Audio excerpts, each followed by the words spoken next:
5, 4, 3, 2, 1. Good morning, good afternoon, good evening, good night.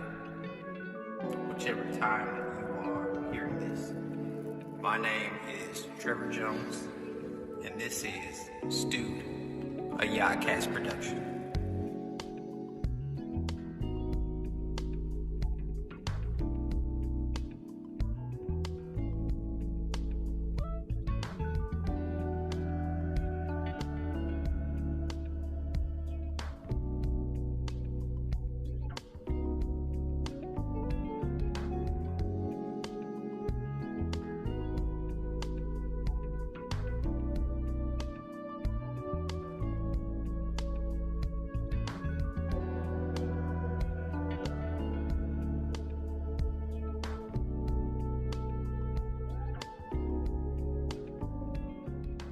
We are actually talking about a scripture that most of you should be familiar with. Some of you may not be familiar with.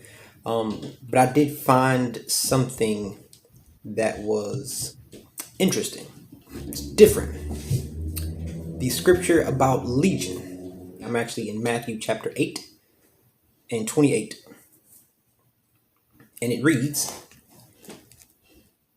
"And when he was come to the other side, there met him two possessed with devils, coming out of the tombs, exceedingly fierce, so that no man might pass by that way." It says two. Two were possessed with demons. Now in Mark and in Luke, it only talks about one that was possessed with demons, was devils.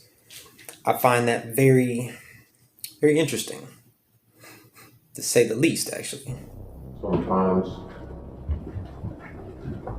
you feel that you were just coming out of the shadows. Your accomplishments, your changes, your growth, your love, your determination, it never gets documented. Feeling like you're number two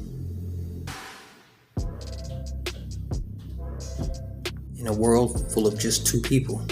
So in all actuality, you're last. I don't know who I'm speaking to,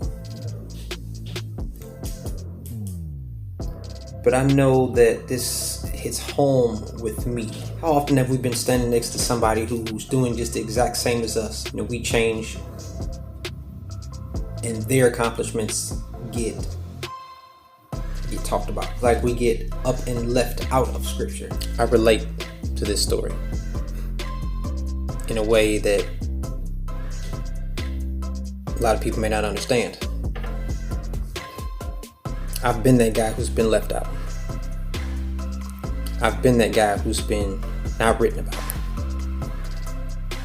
I've been that guy who has only been written about or talked about for all of my bad things. I'm here to tell you, if you find yourself just like that, just keep pushing on, moseying through, no matter what. It's not in vain. You know, sometimes it may seem bleak or mundane, continuously doing the same things, meaning doing the right things, but in the long run, you will get your reward. I know that's what I have to keep telling myself.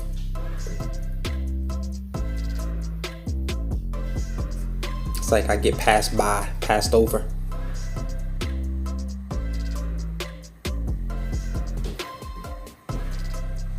No matter what I do, good-wise meaning, goes unsaid. As soon as I make a mistake, that's when the spotlight gets turned on me.